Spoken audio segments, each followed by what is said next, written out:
नमस्कार। हमारे इस खास कार्यक्रम में आपका स्वागत है। मैं हूं चंद्रशेखर जोशी और मेरे साथ हैं मेरी सहयोगी बीना। तो आइए शुरुआत करते हैं और सबसे पहले देखते हैं इस वक्त की सुर्खियां। राष्ट्रपति द्रौपदी मुर्मू ने कहा, दिव्यांग जनों के लिए सरकार आधुनिक यंत्र करा रही है उपलब्ध। शिक्षा को और मजबूत बनाने के लिए अधिक से अधिक तकनीक का इस्तेमाल करने पर दिया जोर। दिव्यांग जनों के सशक्तिकरण के लिए उल्लेखनीय कार्य करने वाले व्यक्तियों, संस्थानों, संगठनों, राज्यों और जिलों को राष्ट्रीय पुरस्कार किए प्रदान। प्रधानमंत्री नरेंद्र मोदी ने दिव्यांगों के साहस और उपलब्धियों की सराहना की। ट्वीट संदेश के माध्यम से कहा, सरकार ने दिव्यांगों के लिए अवसर सृजित करने के लिए उठाए कई कदम। दिव्यांग लोगों के धैर्य और उपलब्धियों की भी प्रशंसा की। दिल्ली नगर निगम चुनाव के लिए राज्य चुनाव आयोग ने की सभी तैयारियां पूरी।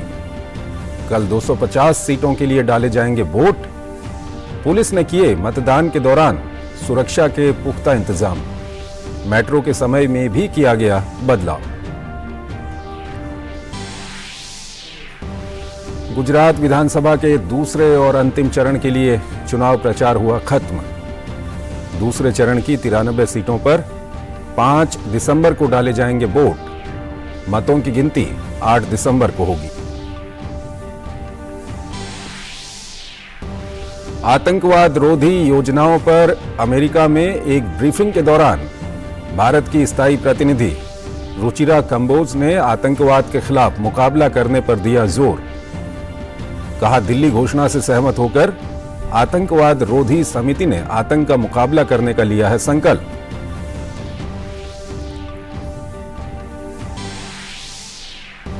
और कतर में चल रहे फीफा फुटबॉल विश्व कप में आज से अंतिम 16 के मुकाबले होंगे शुरू।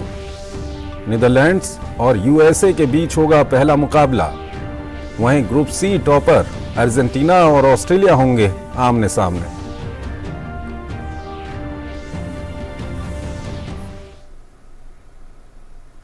और आइए अब खबरों को विस्तार से देखते हैं। राष्ट्रपति द्रौपदी मुर्मू ने अंतर्राष्ट्रीय विकलांग दिवस के अवसर पर वर्ष 2021 और 2022 के लिए दिव्यांग व्यक्तियों के सशक्तिकरण के लिए राष्ट्रीय पुरस्कार प्रदान किए। सभा को संबोधित करते हुए राष्ट्रपति ने कहा कि संयुक्त राष्ट्र के आकलन के अनुसार पूरे विश्व में 100 करोड़ से अधिक लोग दिव्यांग जन हैं। इसका मतलब है कि दुनिया का लगभग हर 8वां व्यक्ति किसी न किसी रूप में दिव्यांग है। भारत की भी 2% से अधिक जनसंख्या दिव्यांग जन की है। इसलिए ये सुनिश्चित करना हम सभी का दायित्व बनता है कि दिव्यांग व्यक्ति स्वतंत्र रूप से एक गरिमापूर्ण जीवन व्यतीत कर सकें। ये सुनिश्चित करना भी हमारा कर्तव्य है कि उन्हें अच्छी शिक्षा मिले, वो अपने घरों और समाज में सुरक्षित रहें, उन्हें अपना करियर चुनने की आज़ादी हो और रोजगार के समान अवसर प्राप्त हों। राष्ट्रपति द्रौपदी मुर्मू ने कार्यक्रम को संबोधित करते हुए दिव्यांग खिलाड़ियों के लिए अत्याधुनिक सुविधाएं मुहैया कराने पर सरकार के प्रयासों की सराहना की।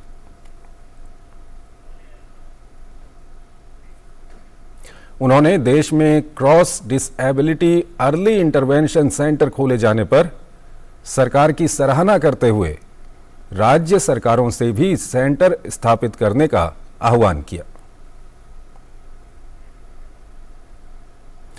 वहीं प्रधानमंत्री नरेंद्र मोदी ने अंतर्राष्ट्रीय दिव्यांग जन दिवस पर दिव्यांगों के साहस और उपलब्धियों की सराहना की है। आज कई ट्वीट संदेश में प्रधानमंत्री ने कहा है कि सरकार ने दिव्यांगों को आगे बढ़ने में सक्षम बनाने के लिए कई कदम उठाए हैं। इन कदमों से दिव्यांगों को नए अवसर मिल रहे हैं। प्रधानमंत्री ने दिव्यांगों के जीवन में सकारात्मक बदलाव लाने के लिए जमीनी स्तर पर सक्रिय कार्यकर्ताओं के प्रयासों की भी सराहना की। प्रधानमंत्री ने कहा कि सरकार नए अवसरों को दिव्यांगों तक पहुंच को सुनिश्चित करने का हर संभव प्रयास करते हुए अपने प्रमुख कार्यक्रम और अगली पीढ़ी के बुनियादी ढांचे को आकार दे रही है। उत्तराखंड के मुख्यमंत्री पुष्कर सिंह धामी ने देहरादून में विश्व दिव्यांगजन दिवस के अवसर पर आयोजित कार्यक्रम और पुरस्कार वितरण समारोह में हिस्सा लिया। इस दौरान पुष्कर सिंह धामी ने कहा कि हमारी सरकार सेवा और सहयोग के भाव के साथ दिव्यांग भाइयों बहनों के कल्याण के लिए लगातार प्रयासरत है।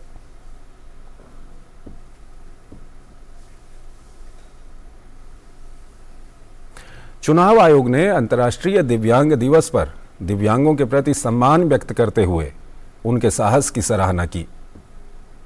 चुनाव आयोग ने एक वीडियो साझा करते हुए दिव्यांग मतदाताओं को सुविधा प्रदान करने के लिए अपनी प्रतिबद्धता जताई।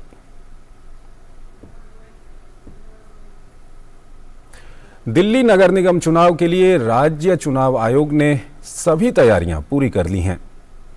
वहीं दिल्ली पुलिस ने भी नगर निगम चुनाव के लिए व्यापक तैयारी की है। पुलिस पूरी तरह से सतर्क है और पोलिंग बूथों पर सुरक्षा का खास ध्यान रखा जा रहा है। एमसीडी चुनाव के लिए विभिन्न मतदान केंद्रों पर 30,000 सुरक्षाकर्मी तैनात किए जाएंगे। इसके साथ ही महत्वपूर्ण बूथों, संवेदनशील क्षेत्रों में सुरक्षा कर्मियों की अधिक तैनाती होगी।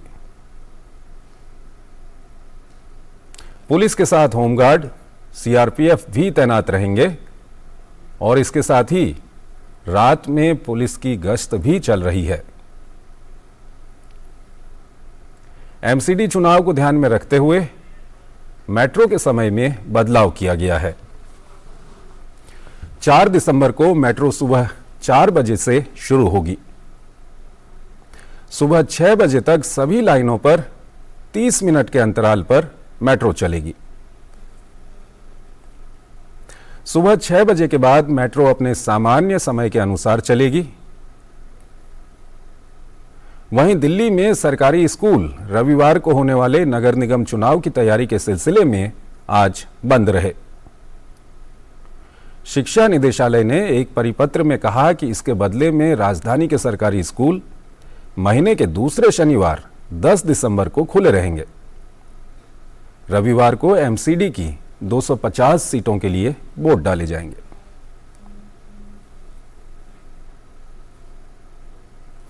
गुजरात विधानसभा चुनाव के दूसरे और अंतिम चरण का प्रचार खत्म हो गया है। गुजरात में मुख्य मुकाबला भारतीय जनता पार्टी, कांग्रेस और आम आदमी पार्टी के बीच है। सोमवार को होने वाले इस चरण के चुनाव के लिए 833 उम्मीदवार मैदान में हैं। इस चरण में मध्य और उत्तरी गुजरात के 14 जिलों बनासकांठा, पाटण, मेहसाणा, साबरकांठा, अरावली, गांधीनगर, अहमदाबाद, आणंद, खेड़ा, महिसागर, पंचमहल, दाहोद, बड़ोदरा और छोटा उदयपुर की 93 सीटों पर वोट डाले जाएंगे। इस चरण में कुल 2,51,58,730 मतदाता अपने मताधिकार का प्रयोग करेंगे। मतों की गिनती 8 दिसंबर को होगी।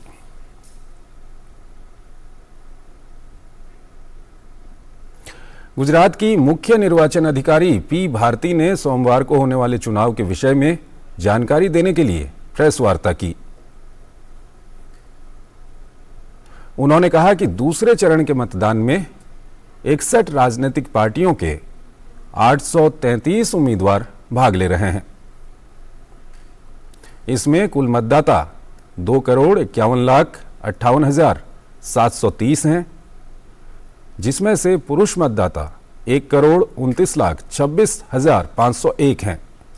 महिला मतदाता 1,22,31,335 हैं और अन्य मतदाता 894 हैं। मतदान के लिए 26,409 मतदान केंद्र बनाए गए हैं। रक्षा मंत्री राजनाथ सिंह ने शनिवार को कहा कि भारत किसी को छेड़ता नहीं है और यदि कोई देश की शांति भंग करता है तो उसे छोड़ता भी नहीं है। उन्होंने कहा कि भारत ने कभी युद्ध और हिंसा की वकालत नहीं की, हालांकि वो अन्याय और दमन पर तटस्थ नहीं रह सकता। वो एस्कॉन द्वारा बेंगलुरु के वसंतपुरा स्थित उसके भव्य राजाधिराज गोविंद मंदिर में आयोजित गीता दान योजना कार्यक्रम को संबोधित कर रहे थे। राजनाथ सिंह ने महाभारत का उल्लेख करते हुए कहा कि कुरुक्षेत्र में भगवान कृष्ण ने अर्जुन को जो उपदेश दिए थे उन्हें श्रीमद् भगवद गीता के नाम से जाना जाता है। उन्होंने कहा कि गीता पढ़ने और उसे आत्मसात करने से व्यक्ति निर्भय होता है। एस्कॉन बेंगलुरु ने इस महीने सांस्कृतिक और धार्मिक आयोजनों के अलावा 1 लाख भगवद गीता पुस्तक वितरित करने की योजना बनाई है।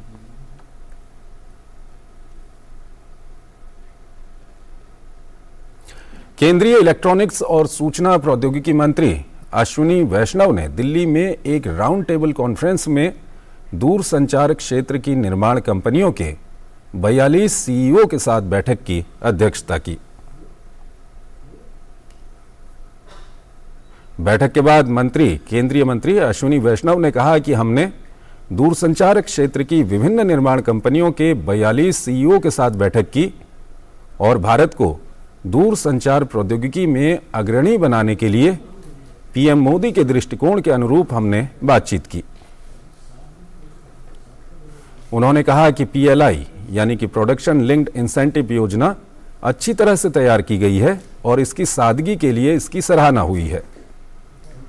चर्चा के दौरान कई नए विचार सामने आए जिसके लिए 5 से 6 टास्क फोर्स का गठन किया गया है। भारत को आने वाले वर्षों में निश्चित तौर पर एक प्रौद्योगिकी निर्यातक देश बनना चाहिए।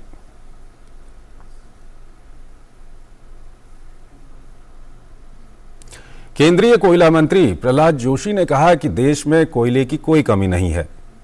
उन्होंने कहा कि देश के पास कोयले का सबसे बड़ा भंडार है और भारत सबसे बड़ा उत्पादक देश भी है। प्रहलाद जोशी ने कहा कि कोयले की उत्पादकता की स्थिति पर निवेशकों के साथ चर्चा की जा रही है। केंद्रीय मंत्री ने खनन क्षेत्र में अवसरों पर आयोजित सम्मेलन में ये बातें कहीं।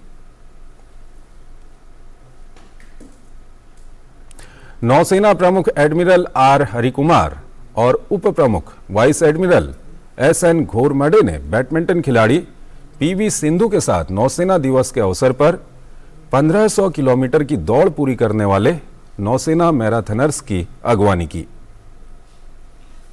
गौरतलब है कि भारतीय नौसेना ने 30 अक्टूबर से 3 दिसंबर तक 1500 किलोमीटर की मैराथन का आयोजन किया था। ये कार्यक्रम आजादी का अमृत महोत्सव और राष्ट्रीय एकता दिवस के जश्न के हिस्से के रूप में आयोजित किया गया था।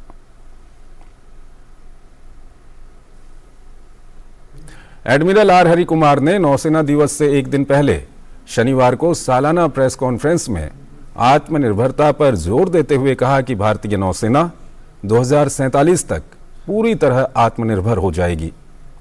नौसेना के पास विभिन्न युद्धपोत हैं। नौसेना अध्यक्ष ने कहा कि देश का पहला स्वदेशी विमानवाहक आईएनएस विक्रांत हमारी स्वदेशी क्षमता का प्रतीक है और यह हमारे आत्मविश्वास को दर्शाता है।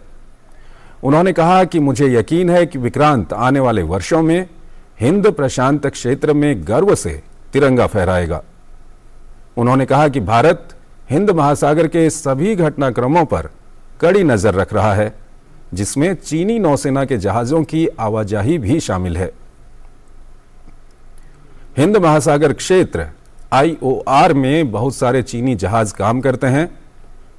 इस समय चीनी नौसेना के लगभग 4 से 6 जहाज और कुछ शोध पोत हिंद महासागर में हैं। इसके अलावा बड़ी संख्या में मछली पकड़ने के चीनी जहाज हिंद महासागर क्षेत्र में संचालित होते हैं। उन्होंने बताया कि हिंद महासागर क्षेत्र में लगभग 60 अन्य अतिरिक्त क्षेत्रीय बल हमेशा मौजूद रहते हैं। हम सभी घटनाक्रमों पर पैनी नजर रखते हैं। आज देश के पहले राष्ट्रपति डॉक्टर राजेंद्र प्रसाद की जयंती है। डॉक्टर राजेंद्र प्रसाद का जन्म 3 दिसंबर 1884 को बिहार के सीवान जिले में हुआ था। राजेंद्र बाबू के नाम से मशहूर डॉक्टर राजेंद्र प्रसाद हमेशा ही देश सेवा में जुटे रहे। सन 1962 में अपने राजनीतिक और सामाजिक योगदान के लिए उन्हें भारत के सर्वश्रेष्ठ नागरिक सम्मान भारत रत्न से भी नवाजा जा चुका है। डॉक्टर राजेंद्र प्रसाद ने हमारे राष्ट्र की नियति को आकार देने में महत्वपूर्ण भूमिका निभाई। उन्हें हमेशा उनकी सादगी, ईमानदारी और सभी के लिए करुणा के लिए याद किया जाएगा। डॉक्टर राजेंद्र प्रसाद विलक्षण प्रतिभा के धनी व्यक्ति थे। वो सरल जीवन और उच्च विचार के जीते जागते उदाहरण थे। गांधी जी के सिद्धांतों के सच्चे अनुयायी, भारतीय संस्कृति और सामान्य जनता के प्रतिनिधि डॉक्टर राजेंद्र प्रसाद सबके चहेते थे।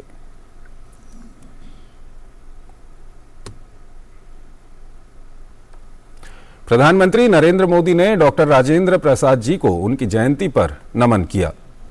पीएम मोदी ने ट्वीट करते हुए कहा कि डॉक्टर राजेंद्र प्रसाद जी को उनकी जयंती पर याद करता हूं। राजेंद्र प्रसाद जी एक महान नेता थे जो साहस और विद्वतापूर्ण उत्साह के प्रतीक थे। वो भारत की संस्कृति से मजबूती से जुड़े थे और भारत के विकास के लिए एक भविष्यवादी दृष्टि भी रखते थे।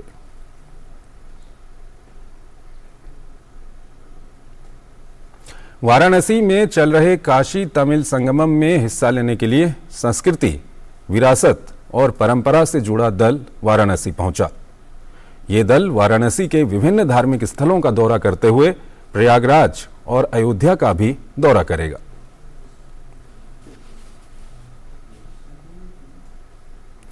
वित्त मंत्री निर्मला सीतारमण 3 दिवसीय वाराणसी दौरे पर हैं। आज सुबह वित्त मंत्री हनुमान घाट पहुंची। इसके बाद वित्त मंत्री निर्मला सीतारमण पैदल कुमारस्वामी मठ पहुंची।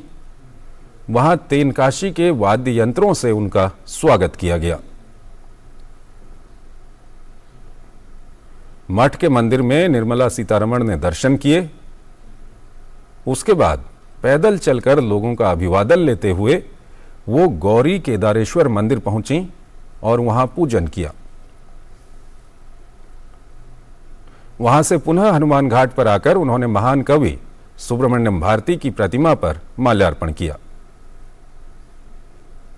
कांची मठ में आकर वहां के मंदिर में दर्शन किया। इसके बाद निर्मला सीतारमण सुब्रमण्यम भारती के आवास पर गईं और उनके परिवार के लोगों से मुलाकात की। इसके बाद वित्त मंत्री ने चक्रलिंगेश्वर मंदिर में भी दर्शन पूजन किया और भजन मठ में भी दौरा किया। वित्त मंत्री निर्मला सीतारमण ने वाराणसी में नौका विहार किया और नमो घाट तक जाकर गंगा को अवलोकन किया। उन्होंने संत रविदास घाट का भी दौरा किया।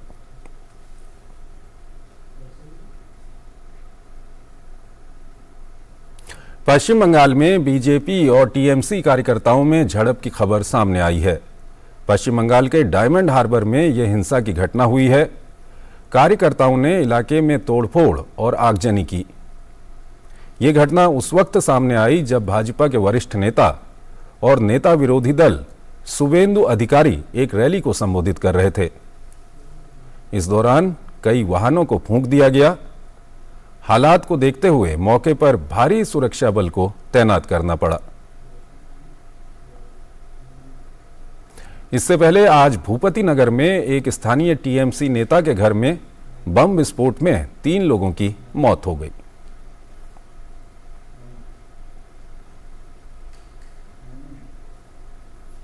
मध्य प्रदेश के मुख्यमंत्री शिवराज सिंह चौहान ने आज भोपाल गैस त्रासदी की 38वीं बरसी पर आयोजित सर्वधर्म प्रार्थना सभा में भाग लिया।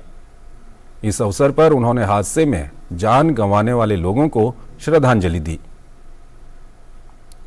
उन्होंने कहा कि वो दिवंगत आत्माओं के लिए प्रार्थना करते हैं। उन्होंने कहा कि हमें जिम्मेदारी से अपने कर्तव्यों का पालन करना चाहिए और किसी भी शहर को भोपाल नहीं बनने देने का संकल्प लेना चाहिए। गौरतलब है कि साल 1984 में दिसंबर महीने में इस काली रात ने जनमानस को झकझोर दिया था। दरअसल यूनियन कार्बाइड के कारखाने से रिसी जहरीली गैस ने हजारों लोगों को मौत की नींद सुला दिया था।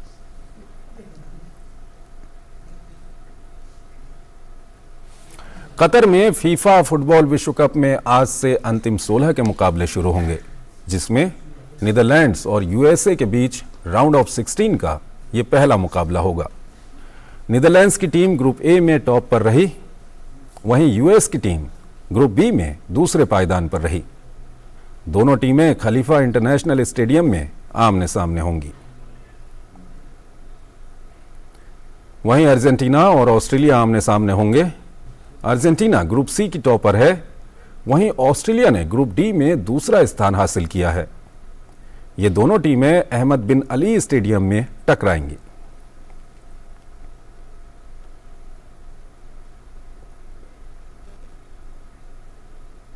तो हमारे इस खास बुलेटिन में फिलहाल इतना ही। नमस्कार।